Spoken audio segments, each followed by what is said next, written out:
Hello, my friend. This video is going to be all about the Kukri, and we're going to be showcasing Cold Steel Kukris.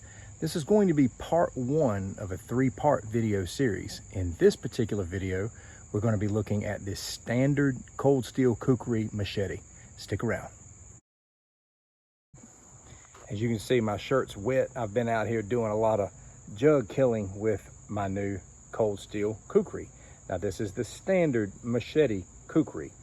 I've got two more to review. I've got one that's one size up from this, and then the Royal Kukri. We're going to be getting into that, but I don't just want to review, and this is really not a review as much as it is subject matter about the Kukri. We're not just going to be looking at the Cold Steel Kukri. I'm going to include a good bit of training and combatives conversation in this video, so stick around until the end because we're going to be doing various demonstrations. My goal with each video is to provide one simple drill in each one.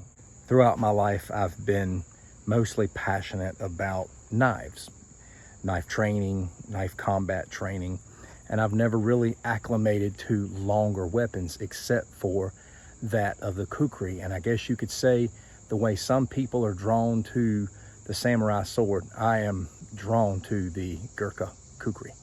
I've been gleaning some from a book titled The Fighting Kukri, but as I went through that book, one of the things that I discovered is that once you get a strong martial arts base, a lot of these things flow naturally.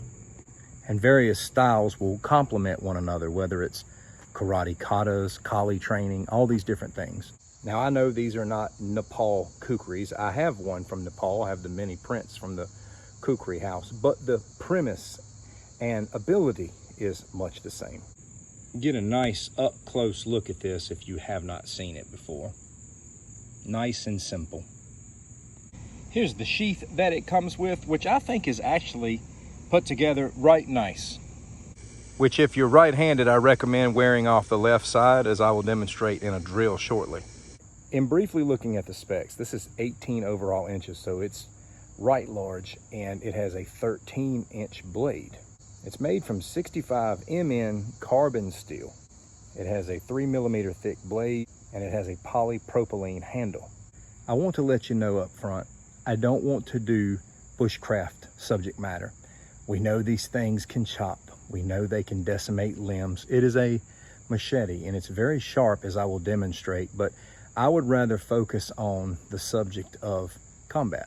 There are plenty of people out here on YouTube who have done bushcraft testing with these Kukris if you would like to check them out. But you know, I believe we can have a partnership here on YouTube. We don't all have to do the same thing. Most of you who are into the Kukri know that this is the national weapon of Nepal and that it is still used by the Gurkha soldiers today, and Gurkha soldiers are issued their Kukri in training.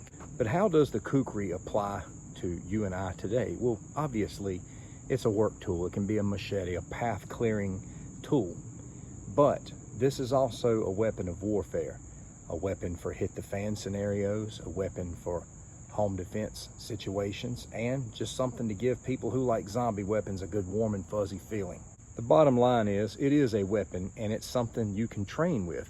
Now, one thing I use is a training Kukri. I bought a copy of a plastic Royal Kukri trainer.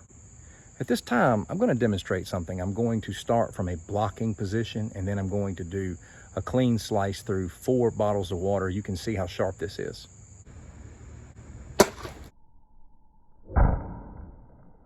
Let's learn one simple 2-strike drill in this video. I'm going to demonstrate this slowly. We're going to start from here. What we're going to do is one single motion out here. A simple draw and slice. From here, we're going to step with our back leg and come in with a decapitating motion just like this. I want you to see the footwork up close here. I'm drawing, I'm slicing, watch my back leg.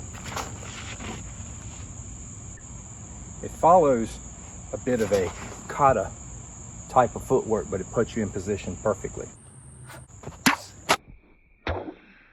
This is one of the training Kukris from Cold Steel. This is their Kukri trainer. And I find these things fascinating. You know, this is one of the Gurkha weapons of war, even to this day, and they were very, very feared soldiers, rightly so. And when they train with these things, they train for decapitating motions. I just want to give you a visual on this. Imagine the effectiveness with that curve right there. Imagine, you know, with some of the drills they do coming here, I mean, it's over. Even when I do training with this thing, it's amazing to me the length and the devastation that something like this would have.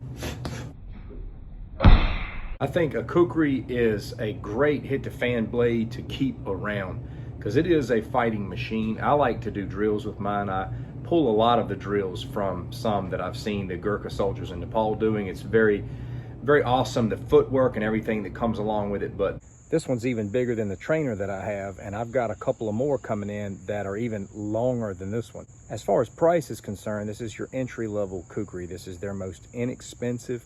I know they've got more expensive ones that, you know, have more high-quality steel that range from 200 to 600, but you can get a nice Kukri here for pretty inexpensive price. I want to say under 30 on this one. That brings us to the end of part 1. We're going to be talking about another Kukri in the next video. We're going to be learning some more drills and having more talks around combatives. What is your favorite Kukri? Do you have a Kukri? I'd love to hear from you in the comments. Thanks for watching. Take care.